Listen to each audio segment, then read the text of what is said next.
Hello everyone, welcome to study shortcuts. Here study becomes easier. So आज हम समझने वाले हैं इकोनॉमी। देखिए, हम जब भी बात करते हैं इंडिया को लेकर या अमेरिका को लेकर या इन दो कंट्रीज़ के कंपैरिजन को लेकर, तो हम क्या कहते हैं कि इंडिया की इकोनॉमी में बूम चल रहा है या फिर इंडिया की इकोनॉमी अच्छी चल रही है इंडिया की इकोनॉमी में। या फिर अगर हम डिप्रेशन की बात करें या फिर जब भी हम कंपैरिजन करते हैं तो हम कहते हैं कि जो अमेरिका की इकोनॉमी है वो इंडिया की इकोनॉमी से काफ़ी आगे है। तो जब भी हम बात करते हैं किसी कंट्री की और उसकी कंपैरिजन करते हैं एक कंट्री को दूसरी कंट्री के साथ, उसके आगे होने की या उसके पीछे होने की, तो हम कहते हैं कि उसकी इकोनॉमी बहुत अच्छी चल रही है, उसकी इकोनॉमी हमसे हमारी इकोनॉमी से आगे है। तो बार बार हम एक वर्ड यूज़ करते हैं अमेरिकाज इकोनॉमी, इंडियाज इकोनॉमी। ये इकोनॉमी वर्ड जो है वो बार बार आ रहा है। तो समझते हैं पहले ये इकोनॉमी होती क्या है।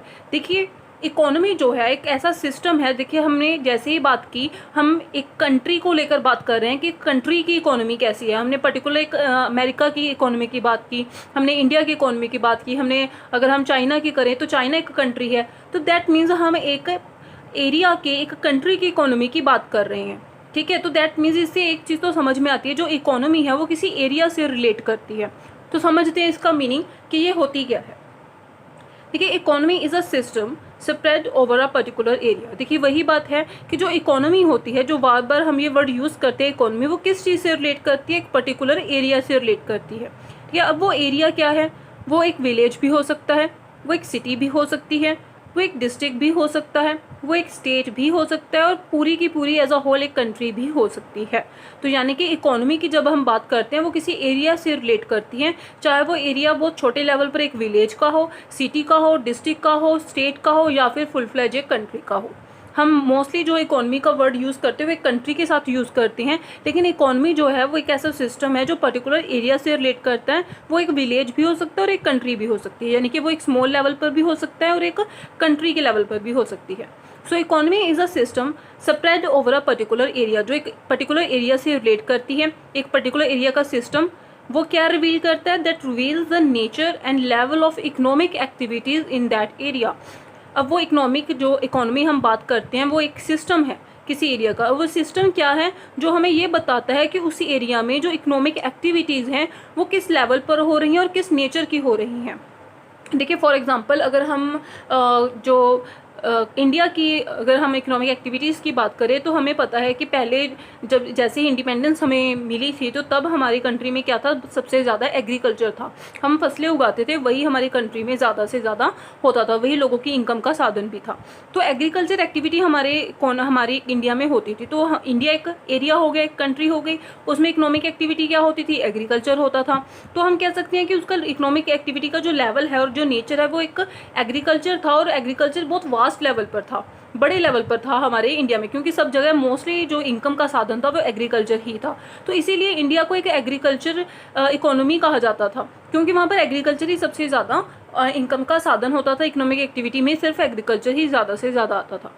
अब इकोनॉमिक एक्टिविटीज़ होती क्या है? देखिए, इस पर मैंने एक डिटेल्ड वीडियो बनाई है कि इकोनॉमिक एक्टिविटीज़ क्या होती हैं। अगर आपको इसका मीनिंग क्लियर नहीं है तो आप जाकर उस वीडियो को कंसीडर कर सकते हैं। उसका लिंक आपको डिस्क्रिप्शन बॉक्स में मिल जाएगा और आप आई बटन पर क्लिक करके भी उसको देख सकते हैं।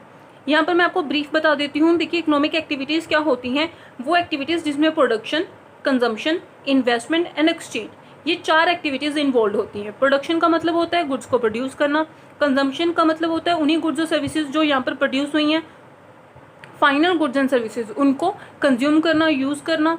इन्वेस्टमेंट होता है किसी भी चीज़ पर, किसी भी कंपनी में या कहीं पे भी, प्रोडक्शन में या फिक्स्ड एसेट्स में या रॉ मटेरियल में, कहीं भी पैसा इन्वेस्ट करना, पैसा लगाना, जिसके बदले आपको इंटरेस्ट भी मिलता है। चाहे फिर वो इन्वेस्टमेंट फिक्स्ड एसेट्स में हो, चाहे वो रॉ मटेरियल में हो, या फिर आप किसी फाइनेंशियल जो इंस्टीट्यूशंस हैं उनके शेयर्स में अपना पैसा लगा सकते हो। कहीं भी इन्वेस्टमेंट हो रही है, यानी कि पैसे का लेन देन हो रहा है, तो वो एक इकोनॉमिक एक्टिविटी हो जाती है। And fourth is exchange.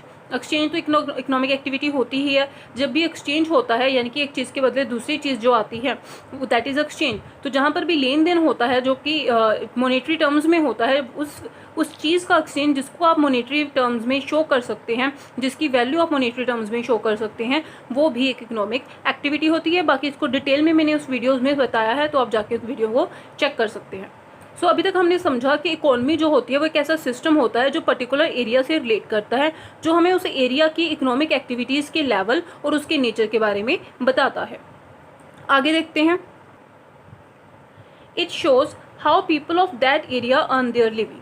तो ये इकोनॉमिक एक्टिविटीज़ और उनका लेवल और नेचर हमें ये बताते हैं कि उस एरिया के जो लोग हैं अपनी जीने के लिए अपना जो इनकम का सोर्स है वो कैसे इनकम कैसे जनरेट करते हैं, इनकम के सोर्सेज क्या हैं उनकी कंट्री में, तो वो सब चीज़ें हमें उस एरिया की इकोनॉमी से पता चलती हैं।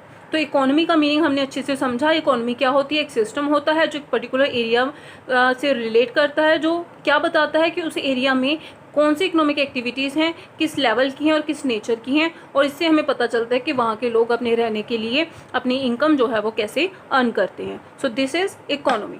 टाइप्स ऑफ इकोनॉमी, इससे पहले हमने समझा था इकोनॉमी का मीनिंग, तो अब हम उसके टाइप्स करने वाले हैं। सबसे पहले हमारे पास है सिंपल इकोनॉमी। देखिए सिंपल इकोनॉमी क्या होती है, पहले तो हमने समझा था इकोनॉमी क्या होती है। देखिए इकोनॉमी में हमने उसका ब्रीफ समझ लेते हैं दोबारा से। इकोनॉमी में हमने पढ़ा था कि इकोनॉमी जो एक सिस्टम होता है एक पर्टिकुलर एरिया से रिलेट करता है, जो उस एरिया की इकोनॉमिक एक्टिविटीज़ के बारे में, उसके लेवल और उसके नेचर के बारे में हमें बताता है, और बताता है कि उस एरिया के लोग कैसे और किस तरह से अपने रहने के लिए जो पैसा है, इनकम है, वो कैसे जनरेट करते हैं, अर्न करते हैं। तो वहीं पर जैसे हमने बात की थी इकोनॉमिक एक्टिविटीज़ की, इकोनॉमिक एक्टिविटीज़ कहाँ से जनरेट होती हैं? जब दो लोगों में आपस में या तो इंटरडिपेंडेंस हो, यानी कि वो एक दूसरे पर डिपेंड हो किसी चीज़ के लिए, और जैसे ही वो डिपेंड होते हैं तब चीज़ों का क्या होता है, आपस में एक्सचेंज होता है। जैसे हमें पढ़ा है इकोनॉमी क्या होती है, अगर हम लेमन लैंग्वेज में बात करें तो हम कहते हैं लेने को हम इकोनॉमी कहते हैं। किसी भी चीज़ के, स्पेशली मनी से जो भी चीज़ है उसको मनी फॉर्म में अगर हम शो कर सकते हैं तो उसके लेने देने को हम इकोनॉमिक एक्टिविटीज़ कहते हैं। अगर हम कोई ऐसी चीज़ दे रहे हैं जिसको हम मॉनेटरी टर्म में शो नहीं कर सकते तो हम उसको क्या कहते हैं? Non economic activities. तो इकोनॉमिक एक्टिविटीज़ वो होती हैं जिसको मनी, उन चीज़ों के एक्सचेंज को जिसको हम मनी टर्म्स में शो कर सकते हैं। तो जैसे ही एक्सचेंज होता है तब हम कहते हैं इकोनॉमिक एक्टिविटी हुई। और एक्सचेंज कब होता है? जब हम किसी दूसरे पर किसी चीज़ के लिए डिपेंडेंट हो, तो वहीं से निकलती है इकोनॉमी। तो चलिए सिंपल इकोनॉमी के बारे में पढ़ते हैं। An individual himself is not capable of producing all goods and services. कोई भी पर्सन अकेले सभी तरह के गुड्स और सर्विसेज प्रोड्यूस कर नहीं सकता, which he needs for the satisfaction of his want. जो भी उसको अपनी ज़रूरत के लिए चीज़ें चाहिए होती हैं वो चीज़ें, वो सारी तरह की चीज़ें खुद प्रोड्यूस नहीं कर सकता। ही डिपेंड्स अपॉन अदर्स। कुछ चीज़ें वो खुद प्रोड्यूस करेगा लेकिन बाकी चीज़ों के लिए वो दूसरों पर डिपेंड रहता है। If you are a teacher, यहाँ पे एक एग्जाम्पल दी हुई है टीचर की। If you are a teacher, students depend on you for their education, and you on the other hand depend upon a baker for a bread, a tailor for stitching your clothes, a maid servant for a domestic help and so on. देखिए वैसे ही यहाँ पर example दी हुई है कि आपका जो profession है आप सिर्फ उसी में अपनी गुड्स और सर्विसेज जो हैं वो प्रोड्यूस कर सकते हैं या फिर वो सर्विसेज आप प्रोवाइड कर सकते हैं, लेकिन दूसरी गुड्स और सर्विसेज के लिए आपको लोगों पर डिपेंड होना पड़ता है। जैसे कि अगर आप टीचर हैं तो सिर्फ आप एजुकेशन प्रोवाइड करवा सकते हैं, लेकिन अगर आपको ब्रेड चाहिए, आपको क्लोथ स्टिच होने चाहिए आपके, अगर तो आप उसके लिए बेकर के पास जाना पड़ेगा। ब्रेड के लिए आपको क्लोथ्स के लिए, क्लोथ्स की स्टिचिंग के लिए आपको टेलर के पास जाना पड़ेगा। वहीं आपको डोमेस्टिक हेल्प चाहिए तो आपको मेड के पास जाना पड़ेगा।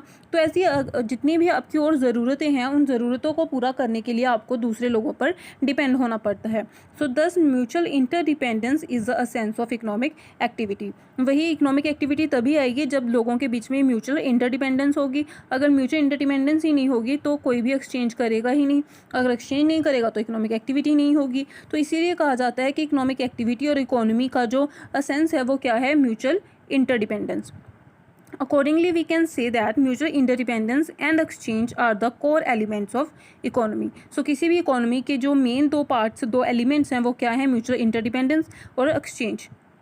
A simple economy is one in which the degree of interdependence and exchange is of moderate degree. तो और सिंपल इकोनॉमी क्या होती है? सिंपल इकोनॉमी वही होती है जिसमें ये दोनों चीज़ें, इंटरडिपेंडेंस एंड एक्सचेंज जो है वो मॉडरेट लेवल पर होते हैं। अब मॉडरेट लेवल पर होने का क्या मतलब है? देखिए मॉडरेट लेवल होने का मतलब होता है कि उनकी जो इनकम है, इनकम लेवल होती है वहाँ के लोगों की, वो काफ़ी लो होती है।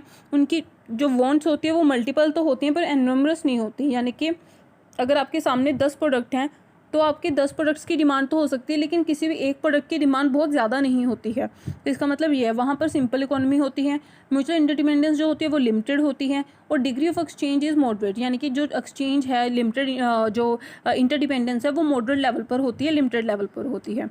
देखिए सिंपल इकोनॉमी के कंसेप्ट को हम एक एग्जांपल के थ्रू समझते हैं। हम इंडिया की एग्जांपल लेते हैं। देखिए इंडिया जो है वो एक कंट्री है, अब उसमें जो डिमांड्स है, उसमें जो इकोनॉमी है वो कितनी सिंपल और कितनी कॉम्प्लेक्स है, ये डिपेंड करता है कि उसका कंपैरिजन कौन सी इकोनॉमी के साथ है। अगर तो उसका कंपैरिजन अमेरिका की इकोनॉमी के साथ है तो उस मुताबिक वो मॉडरेट है और सिंपल इकोनॉमी अमेरिका के कंपैरिजन में आती है, क्योंकि अमेरिका की जो इकोनॉमी है वो ज़्यादा कॉम्प्लेक्स है।